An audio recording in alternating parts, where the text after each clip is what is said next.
off while we're talking. I think we should have theme music at some point. We should have someone do a little music for us. I could sing for y'all, but I don't think they want it. Oh, we are live. We are We live. are. Hello, hello, hello. Hello. Happy Thursday, everyone. Welcome to Happy At the Thursday. Center. So good to be here with you and them and whomever else is around with us. Yeah. We hope all of you have joined. I know that I threatened my husband to watch. So hi, Pierce. Thank you for watching. I appreciate your support. I wanna sing sorry we're tardy for the party, 10 minutes late, but it's been a busy day.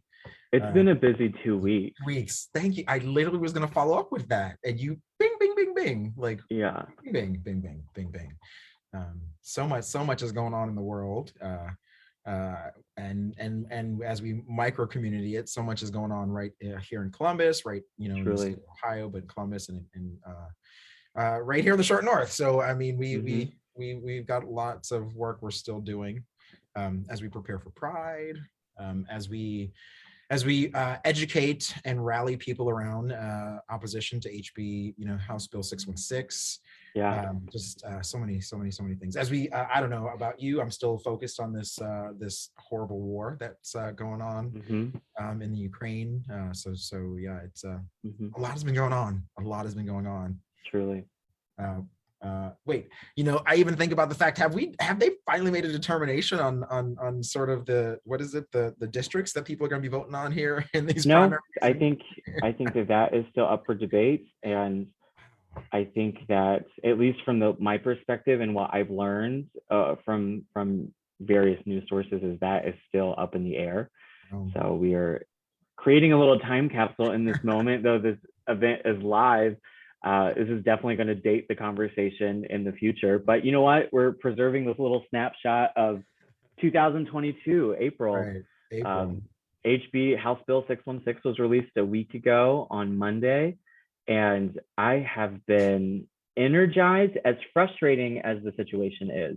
It's been quite energizing to see so many folks within our community come together and collectively say, this is repugnant and this is not what Ohio stands for, as much as history has shown that it is kind of what some of Ohio stands for. Yeah. But it's been great to see the galvanizing of so many different voices across the state, not just here in Columbus, 100%. But to combat this, and not just in the cities. It's not in the 3 Cs or Toledo. It's been definitely across the state. So I am appreciative to everyone, and this is to you. This is my love letter to you included, Denzel. I'm just so appreciative for folks who have spent some late hours drafting up statements or pulling on our resources and our collaborators to make sure that it's not just Stonewall, it's not just Equality Ohio shouting into the void. It's a lot of folks that are in so many different sectors, whether that be business, private, nonprofit organizations. A lot of folks are using our voices to leverage how we can protect our community. And it's as much as it's been frustrating, it's been energizing, and it's been hopeful. And that's nice to have. Yeah. Well, I'm glad you said our voices, because I think everyone's voice does matter. And I think all the work that we do matters, right? I think, and as you just highlighted, not just Equality Ohio, not just Stonewall, right? Not just, Kaleidoscope Youth Center. I think people who are posting messages on social media are just as impactful in terms of educating and uplifting this importance of defeating this. I think, so that's acknowledging your work, right? Because I think being able to tell a visual story of what's happening is just as critical as being able to tell a written story of what's happening, a verbal story, or share a verbal story of what's happening. So I think it is wonderful to see all of our community energy focused in this one direction, and realizing that in this very intersectional moment, that we all need to step up, right? Because this proposed bill is not only about LGBTQ identities, it's also about Black, brown identities and diminishing our existence. And I think when you start to try to erase intersectional identities, hopefully you see those intersectional spaces step up to say, hey, this is not okay. So it's been lovely to see, and energizing, but also exhausting. But I think a solid reminder of why this work, this intersectional work, this work from all angles of our community is so important, right?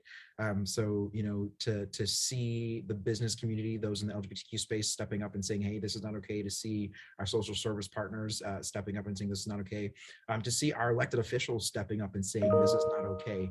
All of these things are important. So this sort of cross community intersectional work is critical to ensure that people understand how demoralizing this proposed bill. Agreed. So let's hope it doesn't even make itself out of committee. That's where we're hoping.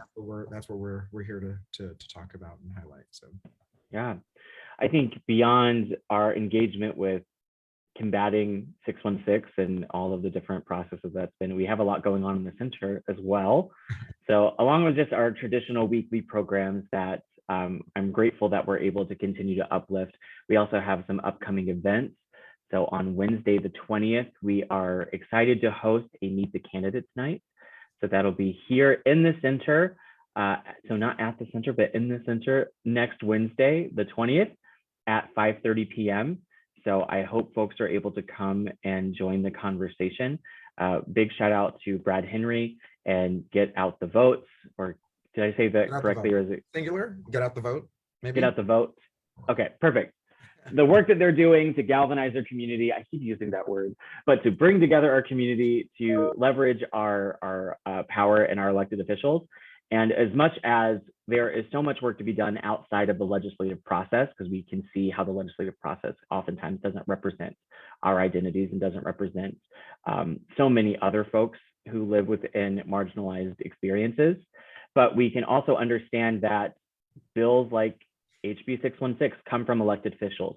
So as much as there is work to be done outside of the legislative system, it's still vastly important while we are figuring out what that revolution looks like, is to make sure that we are still engaging with this system and not just discrediting it, because as much as it does not represent so many folks, it still impacts all of us. So understanding that this is not a time to be disparaging and say that, oh, well, voting doesn't really affect much anyway. Just really understanding that as much as there should be, and we are working toward alternatives to that electoral process, there is still work that needs to be done right now. So let's not lose sight of that. So excited to have an opportunity to speak with some upcoming candidates for the spring primary. So again, that is at 5:30 next week here in the center on Wednesday, April 20th. As we're looking at some virtual engagements, on the 27th of this month, we are going to continue our collaborative partnership with Equitas Health Institute for our patient empowerment series. I'm excited to talk about this topic, but also a little nervous because I don't think I've talked about this in such a forward-facing way in a professional capacity. A lot of it has been individual conversations that I've had talking about my lived experience, as well as just commiserating with other folks within their lived experience. But not to bury the lead, but we are hosting a patient empowerment panel specifically looking at the experiences of fat phobia within LGBTQ spaces and interactions within healthcare, and how fat phobia affects more than just folks who are living within fat bodies. Fat phobia is something that permeates so many other identities. So whether someone has a lived experience within living with a fat body or not, fat phobia has a way of just penetrating that and making poor use of the word penetrating, but oh well. It affects all of us, whether you're fat or not. So understanding that it disproportionately affects fat people, it can disproportionately affect folks based on their gender, based on their race, based on so many different factors. And understanding that roots within fat phobia are tied directly to eugenics and white supremacy. So understanding that we are going to be exploring that conversation.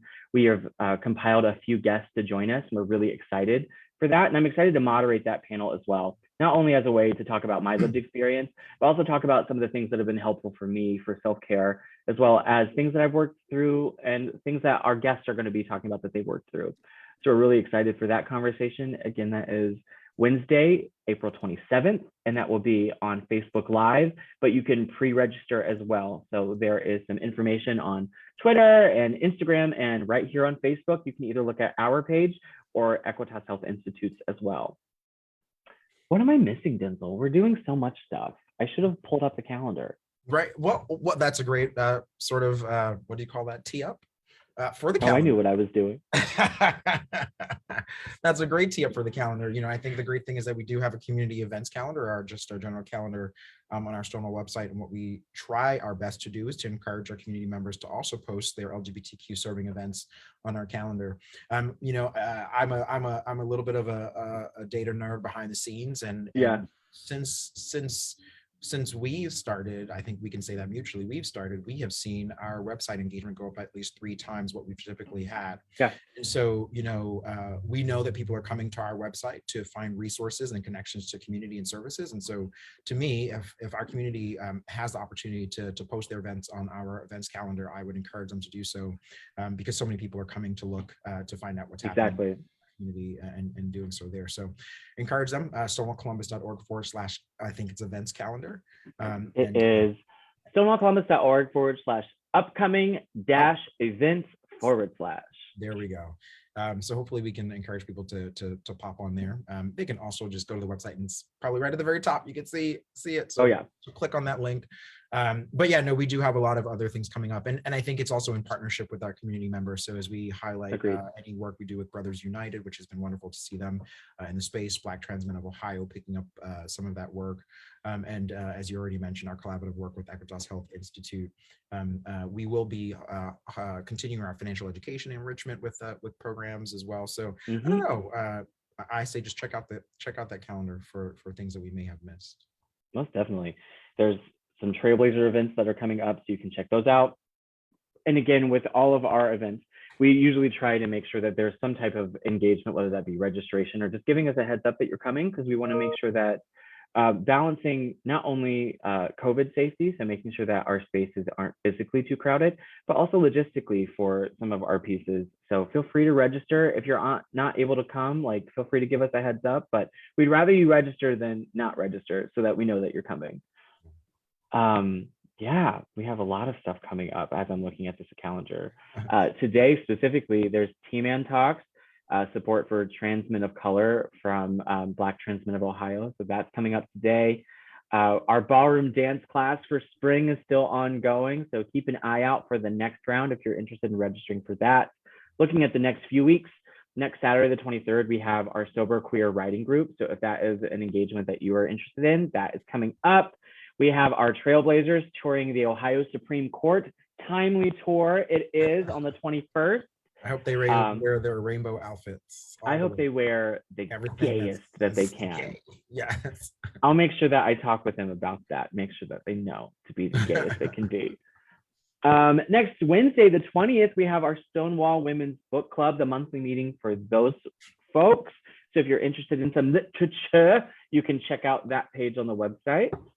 So yeah, we have so much that we're able to offer, and so much that we're grateful that from everything from our sponsorships through our membership donations, we wouldn't be able to do this work without you and without the support of our community. So we are so grateful, because we couldn't do our work and we couldn't provide the services and programs that we're doing without your support. So thank you so much. I feel like this is a PBS ad that I remember watching as a kid, and now I get it. I get why those folks let it be a PBS ad, and then people can go and give online. But I think it's also just sort of, and I'm going to tie this to sort of a pride conversation. I think it's also really important and relevant to understand that organizations like Stonewall being present in our community and making space for these events and opportunities does ensure that the general community outside of our own community is seeing us and realizing that we are here. And so, I think the more that we're able to partner with our community and be uplifted by our community to ensure that we are at least making space for the various identities in the community, that other people will see us. So, I'm thankful for this PBS opportunity. It's sponsored by viewers like you. Right. But attached to that is why pride is so important. And I think especially at a particular moment in our history, in the last couple of years, we've talked about how we're moving pride from a moment to a movement, and really pushing it from being just a single day or a weekend to being Pride 365. And I think if nothing more in this particular moment, as we are talking about HB 616, and we're seeing these this legislation or similar legislation across the country, Mhm. we have to understand that as we are starting to prepare for Pride and step into that month of June and beyond, quite frankly, that this is the moment where we need people to step up, stand out, Yeah. and show their pride, but it's also a moment where I think we as an organization have leaned into what it means to be accountability partners Yeah. with our corporate partners, but also with our community. I think we are in this moment returning pride to the people. We're called, the theme this year is the people's pride, which is a thoughtful and intentional thing. It's one to welcome people back out into the community, Yeah. but also to help us think about how we center those in our community who are most in need and most need of uplifting. Yeah. And it's what's guiding us as we identify our sort of the theme and the programmatic work and what it's going to look like, but also how we communicate with our corporate partners. I think again, accountability has been primary in that space, and we have said to our corporate partners, we are so appreciative and thankful for the economic investment that you've made in our community, but we hopefully also can call on you to say, hey, we're going to step up and be supportive of the LGBTQ and queer community at this particular juncture, as such atrocious proposed laws are being presented here in Ohio, but again, across the state. And so many of our corporate partners have really leaned into that to say, you know what, we are thankful that we are able to provide Pride 365 funding for the programming that Stonewall presents, but they're also stepping out and calling on their elected officials and leaning into what work they can do with their teams. So I definitely feel that we're going to see a larger presentation of individuals, of bodies at this year's Pride events, because even more so now than before, it's critical for our communities to step up and show who they are, but also for our allies and our accomplices to step out into the world and show why they are supportive of our community. So I'm excited and looking forward to Pride, but in realizing this is a great opportunity. This is an important opportunity for our community, for our allies and our accomplices to leverage whatever privilege or power they have in this particular moment to help those who are most in need. So it's exciting. I'm looking forward to it. And we'll slowly be putting out some information. Sorry, go ahead. No. I wanted to continue and just say that, like, I am grateful for these relationships that we've built, because otherwise, if we did not have these pre-established relationships, it would be a lot like screaming from outside of the building and saying, like, pay attention to us. But these folks already know us. They put a face with the name, and oftentimes a face with a community or identity group. So if we did not have these partnerships to leverage, we would just be screaming from the outside. But we already have a seat at the table, so we're able to say, hey, big organization, it's now time for you to step up, not just in your economic endeavors and your economic investment with our community and our organization. You can leverage that power, and I'm grateful that we're able to do that.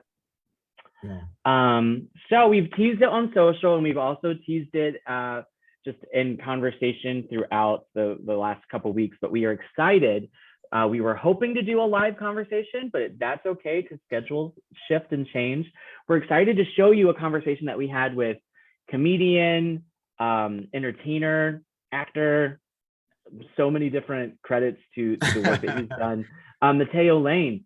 So this painter, singer, dancer, painter, performer, all of it, gamer. Yeah, he does quite a bit. Yeah. We didn't really get to talk about some of his gaming endeavors, but he's been quite active on Twitch and so many different places, podcasting, so much stuff. But you'll be able to learn a little bit more about Matteo. We started this conversation and kind of got connected with him ahead of his show this last Sunday in April. So he is going to be coming to Columbus physically here live at the Funny Bone at Easton. So there are going to be two shows. The first show, the 7 o'clock show, is sold out. And there's a 9 p.m. show that, as of like Friday of last week, was not sold out, but could be sold out by now. So you can definitely go to the Funny Bone Easton and check that out. But we wanted to have a conversation with Matteo, just teeing up him coming to our great city. I know that for a lot of folks who have enjoyed Matteo's comedy and content, there is a hilarious joke that he does about Columbus, specifically Columbus, Ohio, and an interaction he had. So if you don't know about that one, this is live, so you can't pause it. But if you're watching this, in the future, pause this, go Google or search, find on YouTube, whatever, go find the joke that we're referencing, because it's quite funny. And also, whenever we're talking about comedy, whenever we're talking about things being funny, we are reminding ourselves that in this time of very great heaviness, whether that be legislative, whether that be global happenings, that oftentimes the reprieve that we can have is through comedy. And sometimes comedy pokes fun at these very serious things, but entering that with an understanding that there is a line, but also sometimes we get to toe that line with comedy and just kind of guffaw at something that could be very serious. So I hope that folks can listen to this conversation with that in mind and understanding that Matteo is an entertainer and that conversations are nuanced. So we tried to make this conversation as quick as possible, but I did just look at the runtime. It is 41 minutes. So it's a 41-minute conversation, but it was fun. I think we bounced off each other quite a bit. And I will say that oftentimes comedy and other forms of entertainment are being paid to be a talker, and Matteo is a talker. So indeed, but it was we good. hope it was good. It was good. I'm excited to share this conversation with folks, and I hope that folks are able to go out and see his show. So without further ado, unless you have more announcements, Denzel. No, just a reminder to people, if you want to know what's going on in the center, visit stonewallcolumbus.org. If you want to know what's going on for Pride, visit stonewallcolumbus.org/pride. We hope to see you here at the building or out there in the world. Yeah, lovely. Well, without further ado, I'm going to, through the magic of technology, beep, bop, boop, and play this interview. Let's see it. Let's make it go. All right. So we're signing off, but we hope you enjoyed this conversation. Take care, everyone.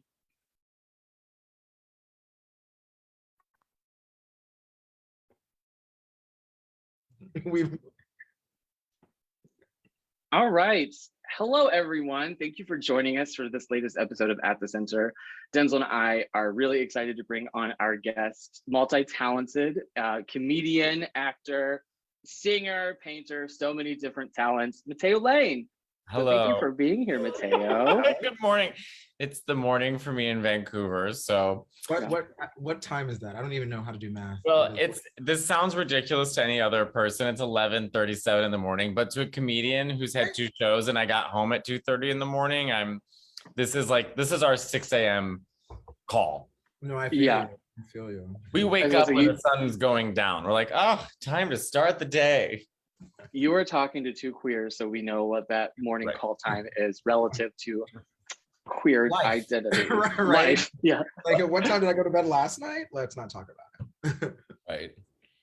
Awesome. So I have just looked up a few different questions, and by looked up, I mean I made a few different questions. So on the subject of you being so multi-talented, but first Denzel has a question. I have fashion stuff. Can we see the shirt? Because the shirt is amazing. Oh, this is like my house coat. This is literally like the shoes I wear, like my nonna's house coat. It just, first of all, it says tops, which is such a joke. And secondly, it says I got it at a thrift store, I think in Buffalo or something, but I'm not very fashionable right now. This is literally like my non, like my non, I don't, you guys don't seem Italian, but like my nonna just wears a house coat. Yeah. That's all she wears, so like, that's it. I'm slowly turning into my nonna. I'm not Italian, but I grew up with Italians. I'm from New York originally. Oh, I'm sorry. We're wildly unwell. No, my best friend was Italian. I loved it. I used to go over and eat all the time. But anyway, I love actually Bob the drag queen called me. Well, Bob's one of my best friends, and he called me the other week and he goes, I'm watching all these TikTok videos of Italian people and families. Do they really scream at each other like that? I was like, yeah. He goes, no, Matteo, I mean scream. I said, yes. He goes, because he grew up in Georgia, so he's like, we didn't grow up around Italian people, so he's like, but now I'm seeing all these TikTok videos of these like kids pranking their parents and screaming at them. I was like, what are you doing? Cut it out. Yeah, this one girl like breaks the pasta in front of her mother, and then her mother, what the fuck are you doing? Get the fuck out of my kitchen! And Bob's like, a cardinal said. Didn't talk to each other that way, and I was like, I know, but we find it entertaining. It's like not threatening to us. There's no malice behind it. No. Right. Zach, you had a serious question. I really did. I had a good flow, but you're like, ooh, let's talk about a t-shirt. But thank you, Denzel. So prior to the pasta conversation, we were talking about you being multi-talented. So now that you're mostly focusing on your comedian work, your work in stand-up comedy, how do you express or how do you honor those other modalities like painting or opera Do you have time, or what does that look like for you? I love that you said honor. Like I have like a shrine that I go to and like sing to my Italian ancestors in Italian. Yeah, you just kind of go from one to the next. I mean, it's what I look, not to get so heady with this, but it's like I think all art stems from the same place. It's like a meaning of expression, and so however you choose that expression, what direction you put that in, same thing. So I don't know. I found there's a lot of similarities between singing, drawing, and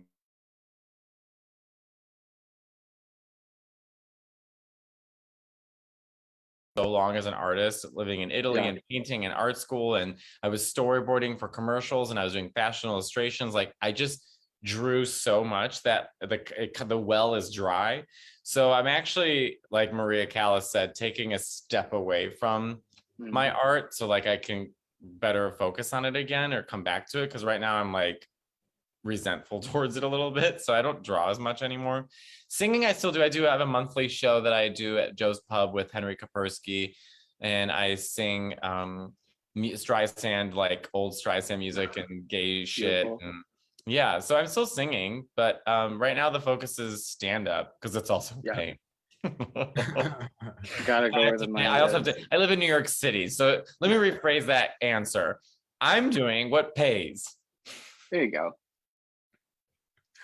So I mean, I have to say, like, what got you into stand up, right? Like, what desperation,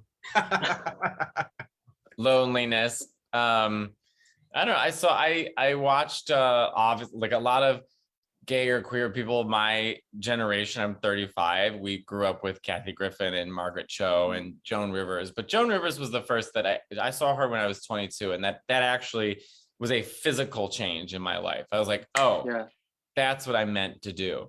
And it's true. I feel more comfortable in the comedy community than any other part of my life. I feel the most accepted, the most at home, the most stimulated, the most, I feel like a real sense of love and family in the comedy community.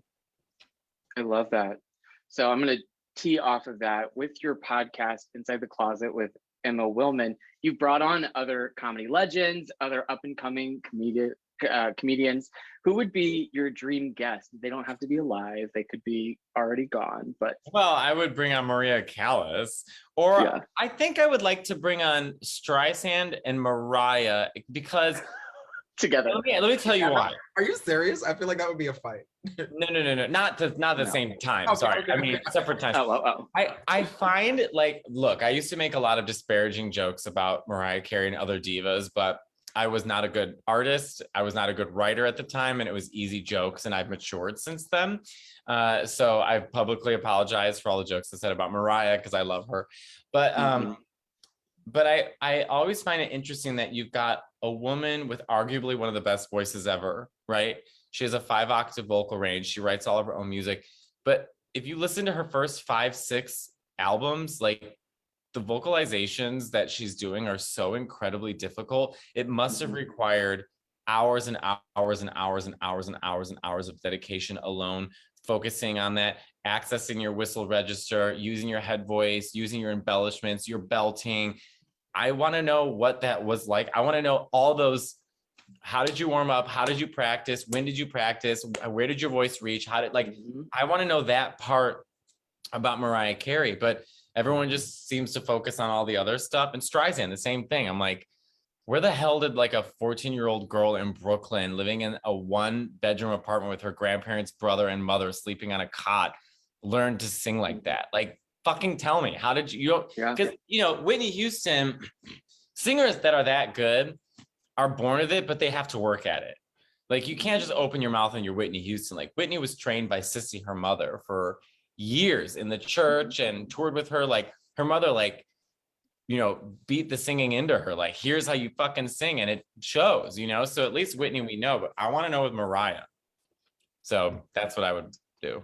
I love that. I love that. And I think I am a staunch Mariah defender. Anytime people focus on, they mention anything from MTV Cribs on, I'm like, you need to look at the back catalog. I need for you to understand the vocal prowess, the dedication to the craft. Let's, like, pop culture aside, let's focus on music as music relates to her as an artist. Mariah, like other people, let's not say that there's at some points they incriminate themselves. There's nothing Yes. that I'm sometimes just simply commenting on what we're all witnessing, but that doesn't mean it's okay. But I've come like full circle with Mariah and love her for everything now. And I appreciate, like, I've seen her live like 8 times, and every blue moon, because sometimes there's some playback. So, but but you know what? I think that comes from Mariah trying to be the best she can for her fans. And I think when you catch her in a moment where she's just sort of playing around with the piano, that's where the real brilliance of Mariah Carey comes out. And I wish she would do like a tour where she would just sing with her piano. You know what I mean? Like no band, not just sit down with the piano. I don't want your voice to sound like 1995. I want to hear what Mariah sounds like today. But I don't know. She might be too. When you're that powerful, I think you're like, it's. But as you said, there's such an expectation of perfection, so she can't. She can't. And I get that. I think I get that too. Like I was making all these stupid jokes about all these celebrities before I was even able to pay rent with my jokes. I didn't understand what it was like to have people pay tickets to come see you, and then there's an expectation. So, and the more you grow in this industry, the more I get it. I'm like, oh yeah, I get it. Yeah. But I mean, I think most importantly, I don't need a humble diva. I need my diva to have an air about her, and I'm perfectly fine with it. I'll take all shades of Mariah. Same. Great. Oh, I agree with that. No. I'm going to sit quietly in the corner and sip my tea and not agree. So would you care to ask the next question, Denzel? Well, we also talked a little bit about Babs there, and I think like that's something that's really interesting to me. I think when we talk about vocalization and training and just like experience as an artist, when we think about evolution of self and we realize she's a multifaceted artist and does many things, much like Mariah. You've said that you're taking sort of a step away from some of the other things that you do. Just drawing. Okay. So then how are you finding time to do the other things? I think, like, where are you finding space to do these other things in your life that you're so excited about? I mean, stand-up is just an everyday thing. I do it every single day. I don't go out, I don't party, I don't drink, I don't do drugs, I don't dance, I just do stand-up. I'm with comedians and I just do stand-up every single day. And that's the benefit of living in New York City, is like, New York's full of people who, if you want to do something and do something 100%, you can do it. So I'm surrounded by other like-minded people in the stand-up community where all we want to do is sit with each other, talk comedy, talk with each other, hang out with each other. If I have downtime, I go to the gym a lot. I play Fortnite a lot. But yeah, I mean, I don't know. It's kind of all, I don't know. It's like I lived half of my life as an artist and singer, and now I'm living it as a comedian. And I think as a comedian, it's opened up. It's easier to be, to me, like becoming a comedian rather than like a singer on Broadway seemed like an easier feat because I can just do it myself. I don't need like other people, gatekeepers, opening doors for me. I can just do it myself. Fine, you don't want to see me at this club, I'll do it at that club. Like and it's only me, you know what I mean? Like I go on tour and I show up, I just need like a backpack, some underwear, jeans, and a Nintendo Switch, and I'm ready to go. So speaking of a Nintendo Switch and touring, at least peripherally from my perspective, it seems like stand-up as well as gaming is a bit of a hyper-masculine culture. So in that, how have you been able to hold space to where you are not putting yourself in danger, whether that be just the emotional labor of being in those spaces or oftentimes being heckled or things at shows? So I would love to hear how you take care of yourself. I think from the outside world, the perspective of the comedy community is like still the 1980s, and it's not. I mean, at the Comedy Cellar in New York, there's a show where sometimes it'll be like me, Jay McBride, Jessica Kirson, Chloe Hilliard, Marina Franklin, Yamaneika Saunders. It's like a trans woman, a gay man, a Black woman, a lesbian who's Jewish, like all on the same show. That's what comedy looks like now. And also too, I think comedians, even if it's all a bunch of straight dudes, they don't care about anything but are you funny? Are you funny and do you work really hard? Because some of my best friends are straight men. And to be honest with you, some of my best friends who helped me throughout this entire journey have been straight men. So I found in comedy, in my experience, has been very open to what I'm not saying that I haven't had moments of homophobia. I mean, of course, it's like, hello, I get that at Starbucks. Like that's just a part of life. But I found it to be quite the opposite. You know, I prefer to sit down at a group of comedians than I do going to a gay bar, because if I walk into a gay bar, usually it's what does he look like? What's he dressed like? Who's he with? What's he wearing? If I walk into a comedy club, it's my intellect.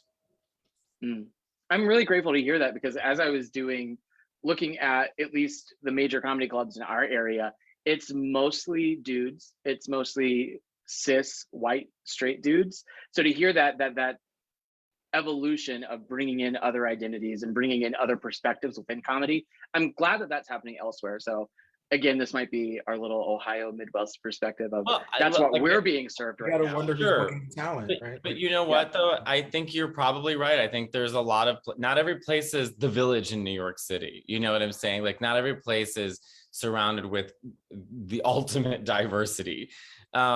So there are a lot of places in the Midwest and small towns where representation is wildly different. So that's why I just said, in my experience, I'm from Chicago and I moved to New York City. So I don't know what it's like to start in Kansas City and then go to, I don't know, St. Louis. And then, you know, like that wasn't my journey. So my journey is of an urban child. Yeah. Well, I'm glad that that's been your experience. And you know what? The benefit of that is that now people like me or Trana Wintour or Jay McBride or Sam J or Joel Kim Booster or Solomon Giorgio or James Adomian, like all of us are on TV now showing people in the Midwest or in small counties, cities that, hey, you can also do it. I mean, I didn't see gay people doing stand-up. I know they were there, but it certainly wasn't available to me when I was little. I didn't have that access. I didn't see gay men do stand-up until I started doing stand-up. Bill Cruz was the first gay stand-up I ever saw, a Chicago comic. Never saw one before. That's amazing. I'm glad that you at least had one person, and I'm glad that you've, in your own way, opened up doors for other folks to see themselves within comedy. Yeah, I mean, that's the thing is like people like Jim David or Mario Cantone or Rick Chrome or like all these comics that have been doing it for so long that are open and gay, you know, are I just didn't have access to them. You know, that's the benefit about Instagram. I can just put a joke up on Instagram. So it doesn't, you know, HBO doesn't have to decide who we see. Yeah. But HBO's done a really good job of putting up diverse comics. I'm not blaming them. I'm just thinking of No. you know what I mean? Like, makes a lot of sense. Thank you. So in that same line, if you weren't working in entertainment, whether it be stand-up or your other endeavors, you'd be dead. Great. Cool. Great answer. And a question. No, really. I'd be face down in the Hudson River. Is that a profound true statement? Is like this like saved your life in some deep way, or no, I'm trying to make you laugh. I don't know what I would do. I don't know. I almost didn't go to. I don't know what I would do. I mean, I drew. I was drawing. Yeah. So I had a career. If I wasn't drawing, then I would try and sing. If I couldn't sing, I don't know. I'd probably be in Chicago miserable. You know. I mean, I just always can't. It's like Joan Rivers always said, like, it's like a calling, like a nun's calling. And it really kind of is. Like, I didn't realize why I always felt like I was missing out on something until I moved to New York. The second I moved to New York and I went to my first open mic, never looked back. I never in my entire, I've been in New York 10 years. I've never woken up thinking I've made a mistake. I feel thrilled in New York City. I love New York City. I love doing comedy in New York. I can't think of anything else in the world that makes me happier. It's the best.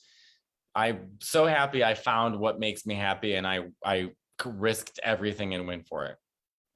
That's phenomenal. Not a lot of people get that. That's great to hear.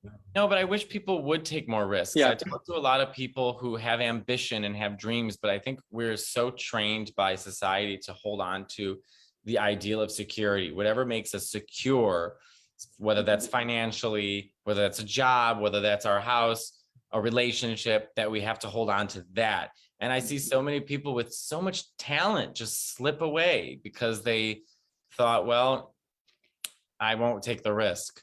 I wish more people would take the risk. I don't know. Even comedians I started with at open mics, I mean, there's so many that just gone, and I'll never see them again. I mean, just like gone. And I thought there was so many talented comics. What is it? I guess it requires a certain amount of drive, you know? I don't know. I'm waiting to see if Denzel comes up with something because I feel like I'm dominating all the questions. Oh no, I was sitting We with talk about my necklace. I don't know.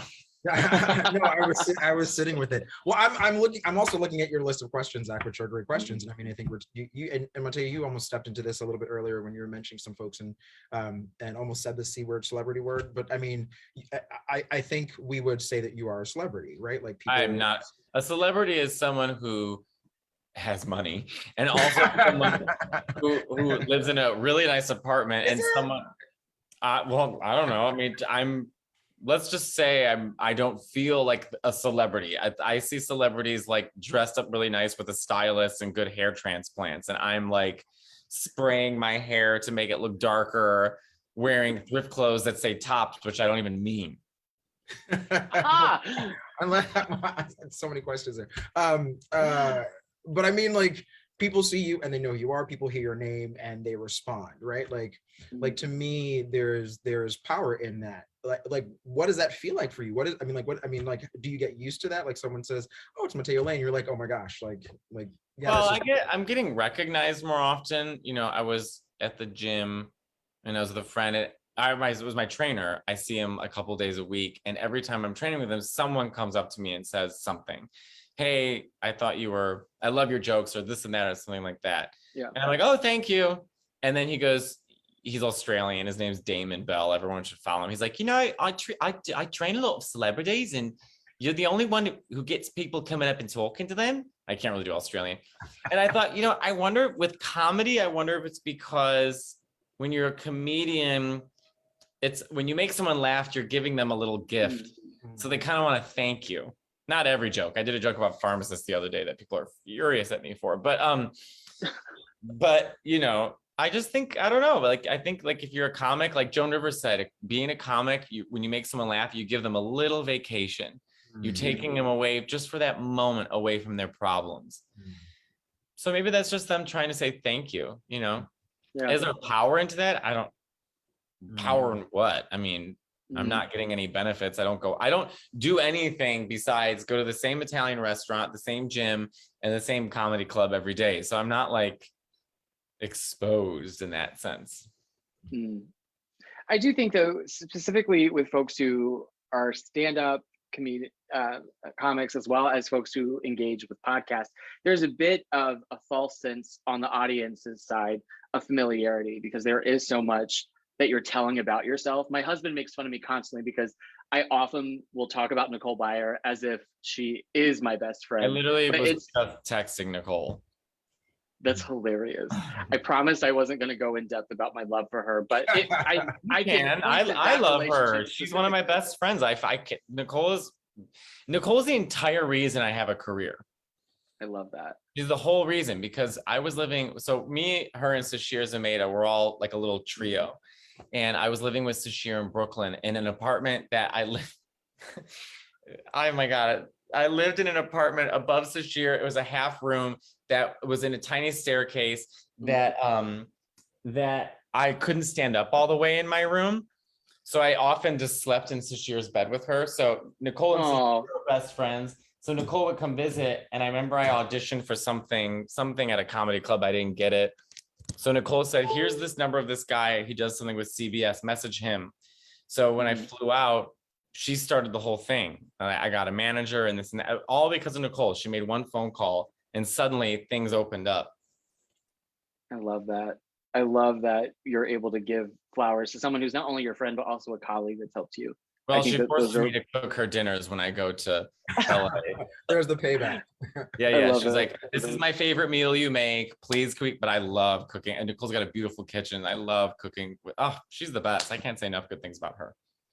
I love that. All right, cut And you off. What were you gonna say? No, just that is my go-to of like, I personally can feel that sense of over familiarity that's only one-sided, because Nicole Byer has no idea who I am, but I listen to multiple podcasts, I've watched every special, all of that, to where that could be very much why folks are coming up to you, because they might be engaging within your work in that way that feels very personal, but it's very much one-sided, to where folks are bonding with you, with your work, but they might not be able to recognize, like, this person has no idea who I am. I might know so much about them. Stuff that I don't remember. Like you I know. I think about Columbus. That was like a recovered memory. I was like, what? I was like, oh yeah, like I forgot, like completely forgot.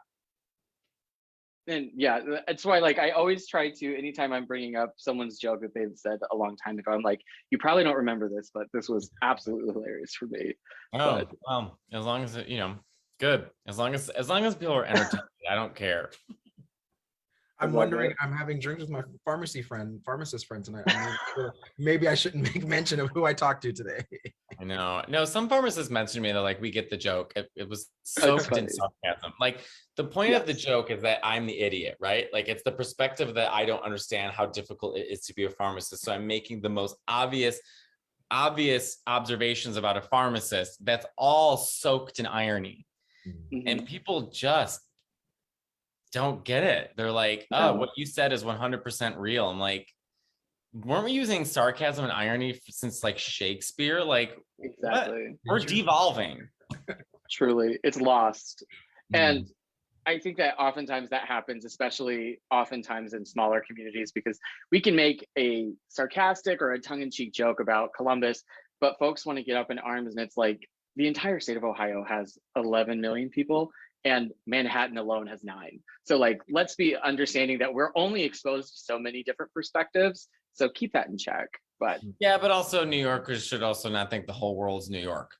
I mean, there's different parts of the world. I mean, luckily I've been able to grow up like a lot in Italy. So talk about in Sicily, like a completely other side of the world and perspective of the world. So, and I don't know. Yeah, I shouldn't be so ignorant to small towns either, but I mean, it's like, we only know what we come from. But at the end of the day, it's like everyone it feels good to release rage online. That's not something that's new, but it's so barbaric. Truly. If everyone could just take a chill, just take a moment, just not take things so seriously. Well, I don't understand often, especially from the work of drag queens or comedians, it's like, this person is here to make you laugh. This person is obviously not being serious whenever they're talking about this. So let's just Patrice O'Neill said the most brilliant thing about jokes. He goes, the jokes you don't like and the jokes you like came from the same place. Yeah. And it's a very, very eye-opening way to look at jokes, because what he's saying is, I was just trying to make you laugh, but I don't know what's going to set you off. But know that the jokes that you loved and the jokes that you hate stem from the same place. Yeah, I love that. So devolving from entertainment, we are Stonewall Columbus. So if you're not familiar, we put on one of the largest prides. So we're right behind Chicago. Chicago no longer does a festival, so we are the largest pride in the Midwest. Chicago doesn't do a pride anymore? They do a parade. They no longer do a festival. The parade's gotten too big. Well, so we claim that title. They need to figure something out, because those streets are like, ooh, if you've got to pee, just wear a diaper, because it's like, it's crazy. Yeah, it's crazy. So I do want to ask you, do you have like a standout pride memory, or more of like, we could definitely go heady and woo-woo and say, what does pride mean to you? Yeah, because that hasn't been overdone. I know. I think my first memory is my first pride. My friend Sophia took me to pride, like all women who have gay best friends did at the time, right? Like they were our strength. And I remember I was 19 or 18 in Chicago, and I wore a sweater. Like I just wasn't, so it was kind of cold, but I just remember like being so because back in my day, like I wasn't exposed to anything gay. I didn't even know what drag queens were really outside of RuPaul, who was in the Brady Bunch movie. Like, I just didn't know. There wasn't online, YouTube, Instagram, TikTok to show me all the different types of queerness that I could be. You just sort of learned on your own. You like walked into a gay bar and saw every aspect of gay life, and you're just like, well, which one am I? Like, you're just so overwhelmed. You know what I mean? Like, I didn't even know drag queens could be funny until I saw a drag show at Roscoe's. I snuck in. I was 19, and they had a drag competition, and this drag queen, she was older. She got on stage with her head in a bed, so it looked like you were looking at her from above. And she was singing the song. There's like a 1950s song where it's like, I eat saltine crackers in my bed. And he would eat the saltine crackers and then spit them out on the audience. And I remember that like hitting me. I was like, oh, I was like, I like that. I just didn't know that drag queens could be funny. I didn't know anything about it. Cracker hitting you made you think all of that? Yeah. I didn't know what Stonewall was till I was in my 20s. How would I know? And I wasn't taught. No one taught me. I didn't know. I think that's something that's the difference between our generations. Are like my generation was probably the last generation that really had to figure out a lot on their own. You know, I'm born in the 80s, so I came out of the AIDS pandemic. So being young and gay, I mean, and knowing you were gay and what you were told by straight people around you is like, if you're gay, you die. That's all I knew. So, you know, to think about how much it's changed is so incredible. And, you know, I have a joke where I'm like, I see 7-year-olds with purple hair talking to the Human Rights Campaign, like, my struggles coming out. I'm like, you piece of shit, go home, turn off the lights, listen to Madonna and cry like the rest of us, son of a bitch. And, you know, obviously what I'm saying is I'm proud of the progress we've made. Oh yeah. You know, because the fact that a 7-year-old can have purple hair talking about their struggles, right? Like we all made that path happen, which I think it's true. And then the people before us made that path happen. I mean, you know, you look at documentaries, those drag queen documentaries, and it's just like they don't realize what fucking goddamn heroes they were. Heroes. I mean, the fear, I find it interesting when you have conversations with older gay men that they describe themselves as I survived. I mean, it's just like, it's very heavy handed. So, you know, sometimes I get overwhelmed because I get messages from people saying, I saw you, I came out of the closet because of you. I told my family I was gay because of you. You know, and it's like, oh, my intentions were just to like make people laugh. I didn't think it was bigger than that. You know, the biggest thing is one time I was doing a show in Provincetown, and like maybe like a 60, 70-year-old, an older gentleman came up to me, waited for me. I wasn't even like touring yet. I wasn't really anything. And I saw him and he goes, he stopped me, he shook my hand, and I thought, oh, great show, whatever. And he goes, I never thought in my life I'd see a gay man do comedy. Wow. And I go, really? Because I just never thought. And I was like, that's true. Because, you know, I listened to a lot of Fran Lebowitz interviews, and she talks about how young people come up to her saying, thanks for fighting for gay marriage. She goes, let me assure you, I wasn't fighting for gay marriage. And let me explain why. Because I didn't understand the concept. We were not thinking about this. The gays being unspoken of and no gay marriage was as normal as trees. And I was like, yeah, it's probably what was going on with him. So it's interesting to see, like, again, I'm not saying I'm the only one who's done comedy, but it's interesting to see when a gay man is exposed this way in comedy, to see the reaction. Because I just think there's not the market hasn't been really tapped yet. Yeah. And I think that we experience that often within our work, is whether it be just a quick conversation we have with someone who stopped by the center or a post that we've made on social, we don't realize the impact that we have on people and the ripples of just us living within our own identities can have. Like, as much as we talk about Pride being a celebration and a reminiscence of protest, us merely existing and being able to thrive within our identities is a form of protest. And that's why I see the joy of Pride as being a positive thing. I think oftentimes people have criticisms of Pride's just a big party now. And it's like, yeah. Good, it should be. Pride should be. It's a celebrate. We What do you hold want? reverence Want to be by- miserable forever? Like, I also kind of get mad too. Like, yes, I understand. Like when you see a bank throwing a rainbow up and it's like, we love pride, blah, blah, blah, blah. And it's like, makes you want to puke, right? Because you're just like, really, Chase? Like companies that give money to anti-gay corporations. But then also, I don't know what it would be like to be 4 years old and see my local bank tell me I'm okay. Sure. And that's the conversation we have. I didn't have anyone. I didn't have my family. I didn't have school. I didn't have TV. I had nothing to tell me that what I was okay. So if I was a 4-year-old and I walked by my local bank and it said, pride, celebrate who you are, I have no idea the effect that would have had on my life. I know it's cheesy and I know they're monsters and I know they're corporations and I totally get it. People love to nitpick and complain, but I mean, I always make that joke. I'm like, I had C3PO. That was it. But what a model that was. He was a good model. I do love C3PO. And I think that's not to bring the conversation too serious, but that's something that we're experiencing now within Ohio. On Monday of this week, the House Bill 616 was released. It's very similar to the Don't Say Gay bill that was released in Florida, that passed in Florida. And as we're having conversations with our constituents about our relationship with larger corporations, we're able to really leverage those. It's not just about money.